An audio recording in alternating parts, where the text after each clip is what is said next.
Baik, teman-teman, kita sambung lagi. Bab 14. Ya. Saya kira kita sudah masuk bab 14, mendekati 17.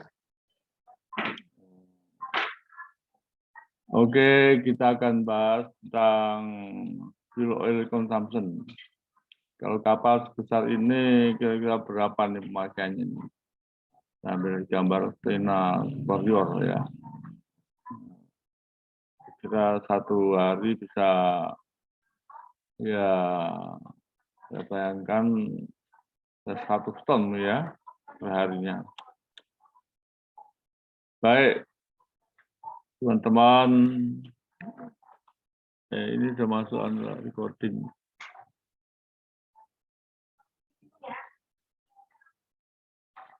Nah, ini ada kesalahan teknis ya, jadi maaf ini masuk, tidak apa ini ya, nggak apa-apa, teruskan aja. Baik, kami sapa teman-teman seprofesi maritim di darat dan di kapal di Indonesia, di Asia, di Arab, di Afrika, di Amerika, di Australia dan Eropa yang kami banggakan. Selamat pagi, Assalamualaikum warahmatullahi wabarakatuh. Salam sejahtera. Kita akan singgung pada bab ini adalah pemakaian bahan bakar.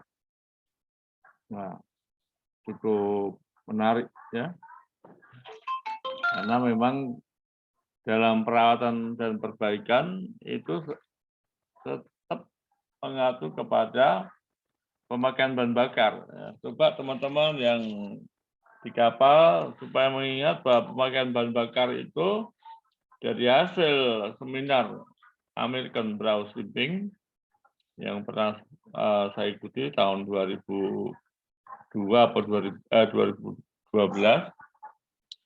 itu pemakaian bahan bakar antara 42 sampai 50. Jadi range-nya 8%, 50% dari biaya operasi kapal, biaya tetap operasi kapal. Jadi perusahaan itu sebetulnya keuntungannya ya 50%, belum tuh yang lain-lain. Jadi bersihnya berarti mungkin sekitar 20-30% ya.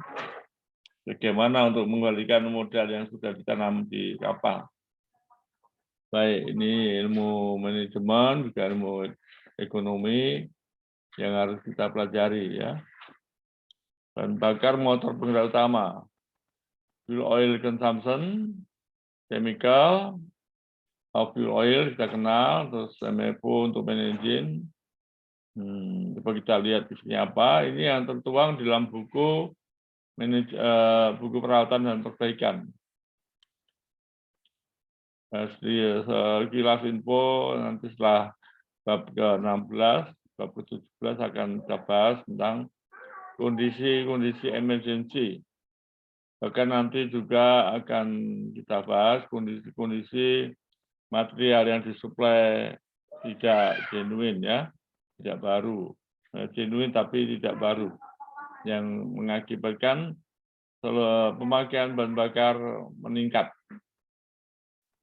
Baik, kita simak lagi tetap dasar ilmu pengetahuan yang kami dapat dari 3 sekolahan ini yang mendidik saya berani sharing dengan teman-teman yang satu profesi maupun yang di darat sebagai pengajar maupun sebagai dosen ya.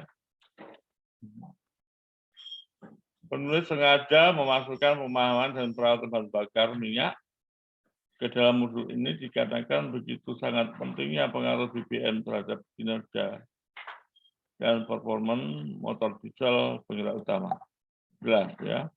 Tanggung jawab pertama para engineer dan teman-teman Mandor dan Oiler itu adalah mesin itu harus sehemat mungkin, seefektif mungkin.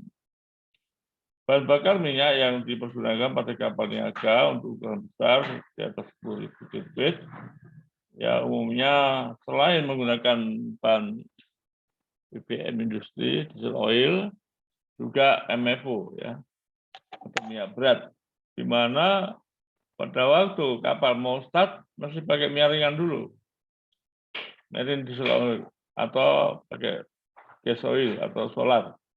Nanti setelah kira-kira setengah jam sampai 1 jam baru diganti dengan minyak berat, marine fuel oil. Karena pentingnya peranan perawatan BBM ini yang berpengaruh kepada kinerja motor penggerak utama, jadi semua masinis, semua orang mesin harus belajar tentang susunan bahan bakar minyak bumi tersebut. Ini saya lompati juga. Ya, susunan minyak bumi itu ada parafinnya, ada aromatnya, ada olefin, ada nepten, napten, ya, ada asparten dan lain-lainnya. Perbedaan antara ikatan gelang dan rantai dalam bahan bakar minyak ini, maksudnya adalah reaksi kimia yang menimbulkan pembakaran. Proses pengelolaan, kita kenal titik-titik dari bahan bakar berbeda-beda dan kita pelajari karena itu memang sangat berpengaruh kepada yang kita kendai flash point-nya supaya mendekati ke flash point, ke titik nyalanya. Ya.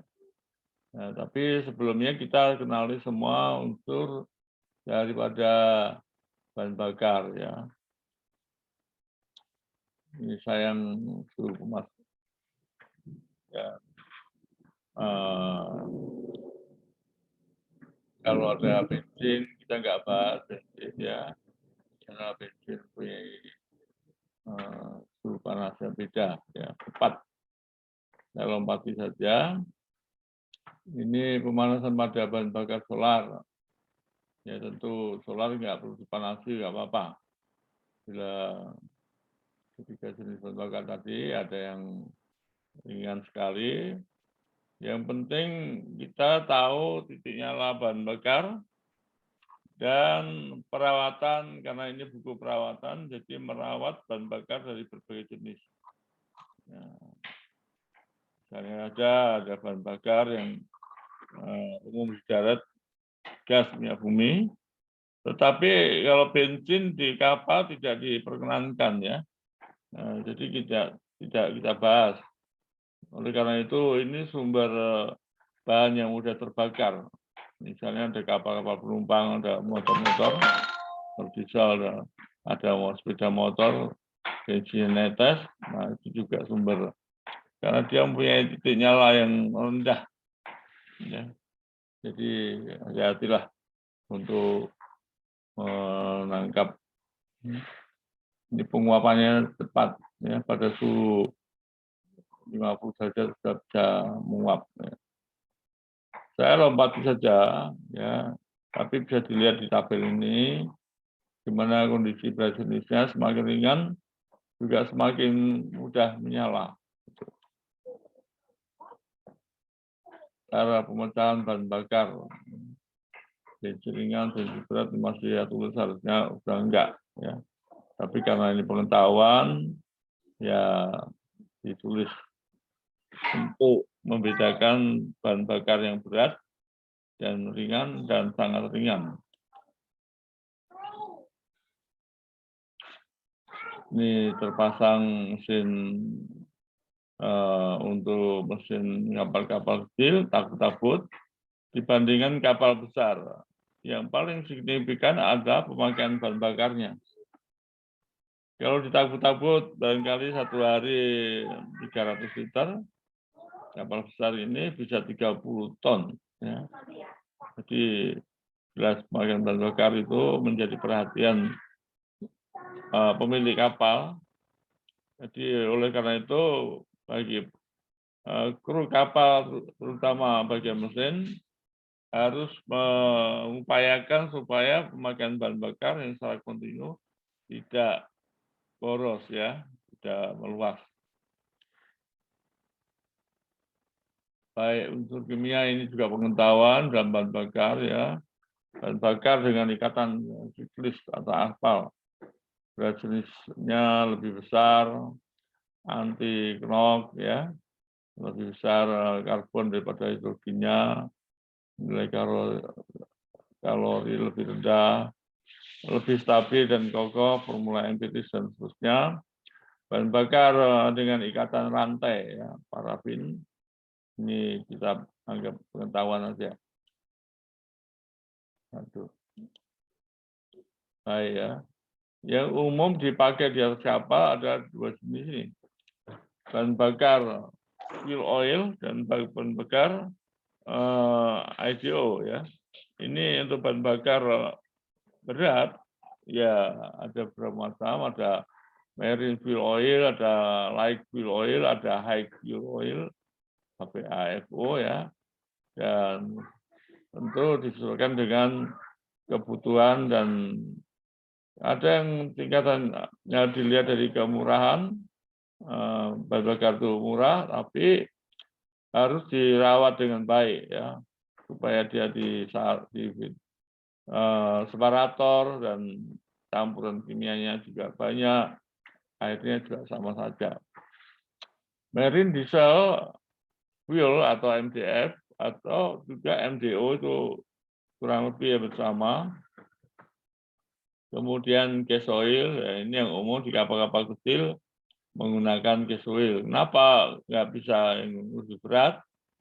Ya karena yang minyak berat itu kental ya, hitam, masih banyak endapan-endapan kotoran. Jadi menjadi pertimbangan bagi perusahaan pelayaran. Kemudian bahan bakar juga dilihat dari kondisi mesin induk dengan putaran tinggi atau putaran menengah atau putaran rendah. Nah ini juga pertimbangan pemakaian bahan bakar. Saya ingin memperlihatkan spesifik bahan bakar minyak berat MFO yang umumnya dipergunakan pada motor diesel penggerak utama kapal dan umumnya lagi untuk motor-motor 2 tak. Ya, kita bisa lihat spek ini penting dipelajari oleh seorang KKM sehingga ketika minta suplai bahan bakar itu disodorkan dulu jenis bahan bakarnya, ya spesifikasinya apa supaya jangan salah sudah naik kapal bilang nggak cocok. Jadi kandungannya seperti ini kinematik viscosity, ya test stoknya, kemudian SG-nya atau jenisnya, kontraksinya karbosidu, kandungan aspal, kandungan sulfur, kandungan debu ya, aluminium silikon, yisium, juga air, kandungan air. Kemudian plus point dan poinnya. Peralatan bahan bakar. Ya. Umumnya yang bahan bakar berat MFO itu harus lebih berhati-hati dan untuk mencegahnya harus menggunakan 2 jenis separator ya, ini untuk fuel oil purifier dan clarifier ya. Tapi satu pun nggak apa-apa. Dan dicampur dengan bahan bakar itu campur dengan treatment ya. Kalau MFO tidak boleh melebihi 100 derajat. Nah, sebenarnya pemanasannya ya.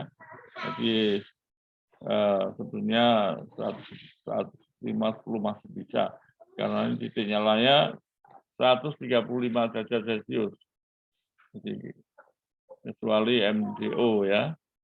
Jadi penting maksud saya di setiap permintaan bahan bakar spesifikasi yang di speknya harus jelas. Baik kita nggak salah mengetahui bahan bakar apa yang kita pakai. Komponen kimia dan titik analognya. Ini unsur-unsur dari bahan bakar tadi.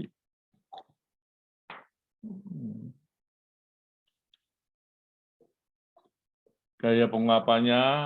Jadi sifat-sifat dari bahan bakar ini kita jelaskan di sini, teori dan perawatannya. Kita belum sampai kepada perhitungan bahan bakar itu sendiri dalam hal penghematan, tapi dalam hal perawatan seperti inilah.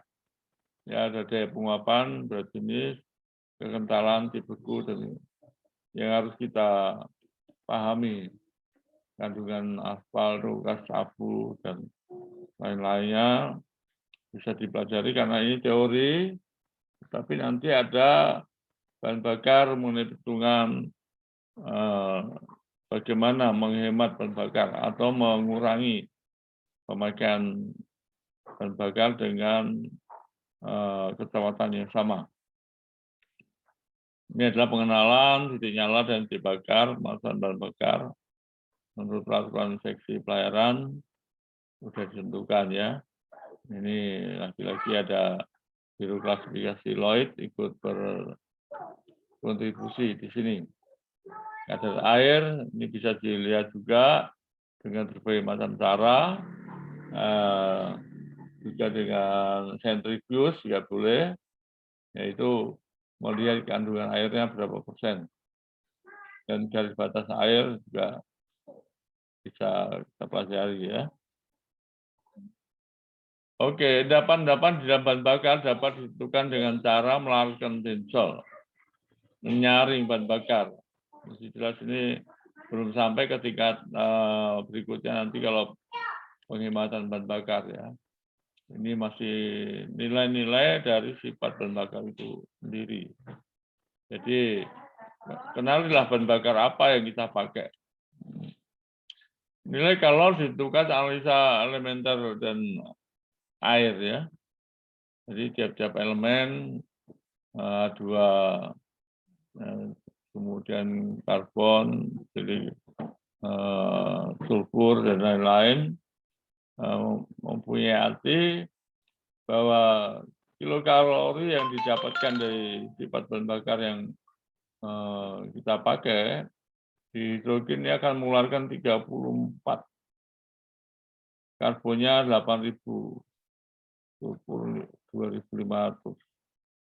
Dan ini bahan bakar cair yang terdiri dari 85% karbon, hidrogen, dan ini bisa diurai, akhirnya mendapatkan nilai kalori atas bahan bakar cair sekitar 10.000 atau 11.000. Nah, ini masuk ke perhitungan. Tentu teman-teman yang masinis, semua masinis perlu juga ya. Nah, karena ini nanti untuk basic perhitungan-perhitungan bahan bakar selanjutnya. Jadi kita perlu tahu kondisi bahan bakar apa yang kita pakai. Nah, ini ada singgung batu bara mempunyai komponen sekian, kalau bahan bakar minyak sekian ya. Tadi jelaskan kalau minyak bisa sampai 11.000 kilokalori, kalau batu bara tentu lebih murah ya sampai 9.383. Ini banyak cara untuk melihat kondisi bahan bakar yang berat, yang ringan, kemudian dalam perhitungannya udara yang kita butuhkan. Nah, itu juga nanti masuk di dalam perhitungan penghematan bahan bakar selanjutnya. Proses pembakaran bahan bakar cair, ya saya nggak teruskan lagi, bisa dibaca. Penundaan penyalaan atau timing injection setiap bahan bakar minyak itu berbeda-beda, juga dipengaruhi mesin dieselnya, RPM-nya, kemudian diesel knocking tersebut ya. Ini artinya detonasi pada mesin silinder itu bermacam-macam juga. Ada detonasi sebelum itu mati, sudah ada timbul detonasi, ada sesudah. Ini kecepatan timing tentu disesuaikan dengan plus point dari bahan bakar itu sendiri. Oke, saya percepat sedikit. Diesel index. Ya. Nah, teman-teman bisa belajar semua. Ini saya berusaha materi diberikan semua. Ya, ada yang interest, ada yang cukup mengenal secara umum, ada yang ingin mengenal secara khusus. Nah, ini ada kata bahan bakar di atas dek kapal. Tangki bahan bakar dasar berganda. Oh, ini kita akan melihat sistem ya. Saringan isap bahan bakar. Ini bagian-bagian yang akan dilewati oleh bahan bakar. Pompa pemindap bakar, tangki endap, pemanas bahan bakar sebelum pemurnian, saringan halus bahan bakar, saat pemisah pemurnian bahan bakar, tangki harian bahan bakar, ya, pemanas bahan bakar suhu tinggi, mengontrol pemakaian bahan bakar. Ini bahasa Indonesia ya, memang kadang nggak tepat dengan bahasa Indonesia, bahasa Inggrisnya. Jadi kalau bahasa aslinya memang dari sebelah kanan ini fuel oil manifold valve, ya. Tapi diartikan di Indonesia atau bahan bakar di atas dek. Seperti yang pertama kali join ya antara apa namanya itu yang antara selang dari darat ke kapal. Itu plan yang ada di kapal disebut manifold atau fuel oil manifold ya. Ada yang standar internasional, ada yang biasa aja ya. Tapi itu yang lubang 4 atau lubang 6 atau yang itu sudah standar. Jadi kita perlu mempunyai beberapa lubang dan kalau bangker dilaporkan juga ya ada yang pipa 4 in, 6 in, 8 in dan sebagainya. Itu lubang plannya sama standar ya. Ya ada filter, section, transfer pump, setting tank dengan heatingnya ya, service tank dengan heatingnya, separator, daily tank, heater, flowmeter, high pressure tank, injection, injektor, dan seterusnya. Nama-nama ini perlu dipahami buat teman-teman yang baru ya, karena itu mempunyai makna ya dari bahan bakar. Penerimaan bahan bakar minyak ini bisa diserahkan oleh masinis 3 atau mungkin masinis 2 sendiri. Jadi usahakan tadi speknya sama, permintaan, kemudian penerimaan bahan bakar minyak itu bisa dari darat, bisa juga dari tongkang. Diharapkan teman-teman ya dari nahkoda sampai ke bawah penerimaan bahan bakar ini menjadi hal yang sensitif dari semua perusahaan pelayaran. Karena dia bisa kalau boros lebih dari 50%, itu 1% aja sudah mempunyai nilai yang tinggi. Jadi ya dimohon bahan bakar sangat serius dan harus dengan benar ya. Pihak kapal juga harus sertifikatnya lengkap dengan bahan bakar yang lewat tongkang maupun dari darat.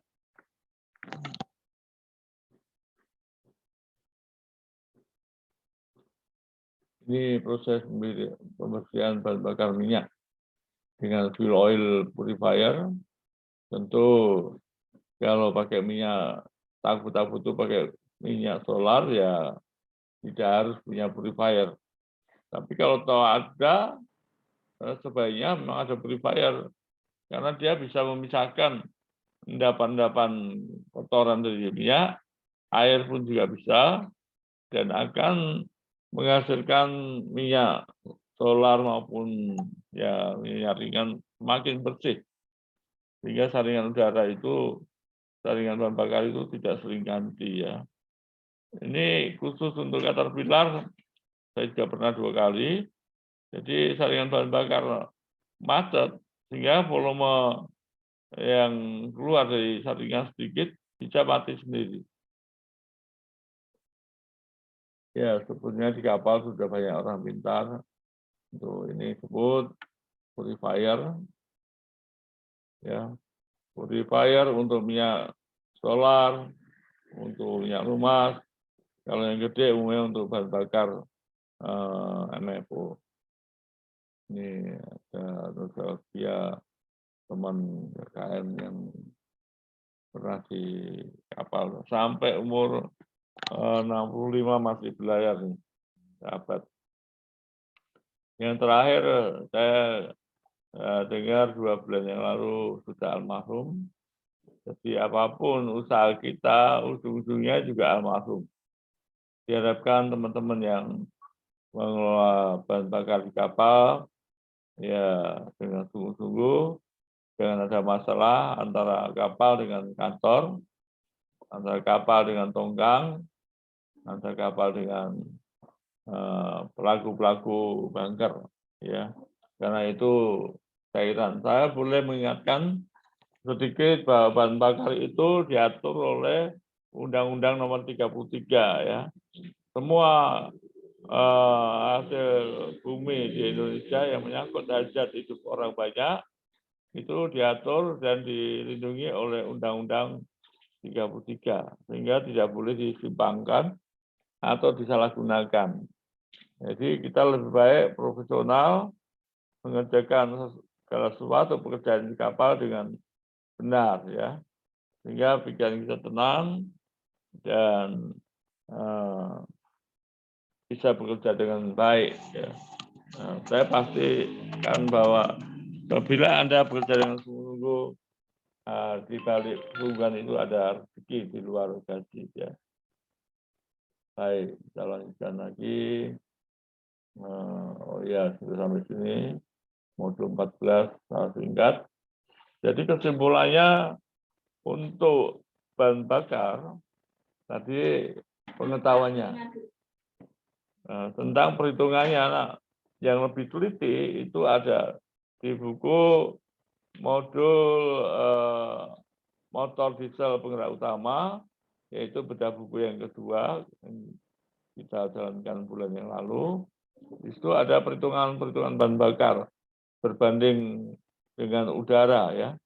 1 kilogram bahan bakar contohnya membutuhkan udara normal 14 sampai 16 kilogram udara teoritis.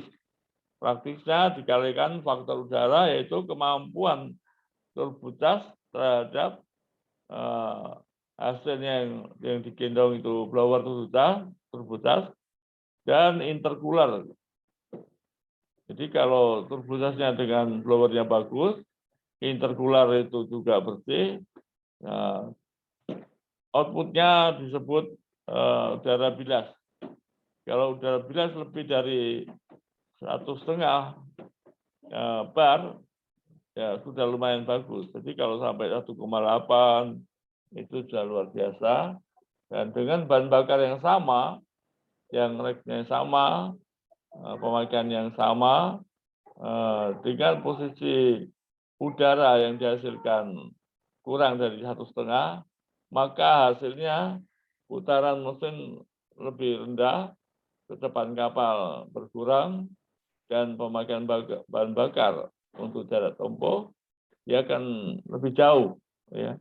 Mestinya resipnya menempuh jarak yang sama itu misalnya 40 jam. Nah, untuk kondisi turbocas yang tidak benar atau tidak normal bisa sampai 50 jam dan seterusnya. Itu dalam perhitungan ya diharapkan ATT 2 itu menghitung, mendata dan menganalisa. Kemudian untuk seorang KKM atau ATT 1 ya itu bisa juga analisa itu dikembangkan lagi, diteliti bagian-bagian mana yang harus dikerjakan. Secara singkat saya katakan kalau unit mesinnya sendiri itu tanggung jawab para masinis dan pemilik kapal ya. Tetapi di luar mesin induk juga bisa mempengaruhi pemakaian bahan bakar. Misalnya propeller yang udah kumpil ya, udah bengkok, nggak balan. Misalnya lagi propeller banyak. Misalnya lambung kapal banyak selipnya. Jadi perjalanannya itu tidak meluncur kapal sehingga strip kapal tinggi. Kemudian yang ketiga ada trim kapal ya. Trim yang tidak selaras tidak even kill atau terlalu nungging, ya itu juga pemakaian bahan bakar akan bertambah, ya. Entah trim karena pengisian bahan bakar dan air tawar tidak di-setel, dan banyak sekali trim-trim kapal yang orang mesin biasanya cuek aja, tapi sebaiknya ikut terlibat belajar dengan para mualim ya, 1, 2, 3 untuk trim. Karena ini sangat besar pengaruhnya kepada bahan bakar.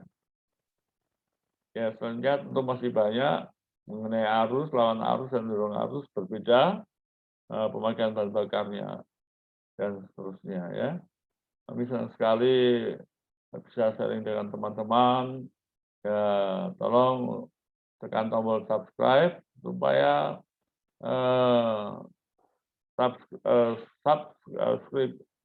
subscriber bertambah ya, menunjukkan bahwa Anda sudah memberikan motivasi juga kepada teman-teman yang baca. Saya kira itu saja, kita akan masuk di bab modul yang ke-15 dan seterusnya nanti tunggu bab ke-17 sangat penting. Sangat amat penting karena menyangkut profesi Anda. Sepinter apapun kalau barang yang disuplai barang bekas, ya hasilnya bekas juga ya, bahkan malah merusak mesin Anda. Saya kira itu saja. Salam sehat, semangat, sukses selalu untuk Anda. Wassalamualaikum warahmatullahi wabarakatuh. Terima kasih.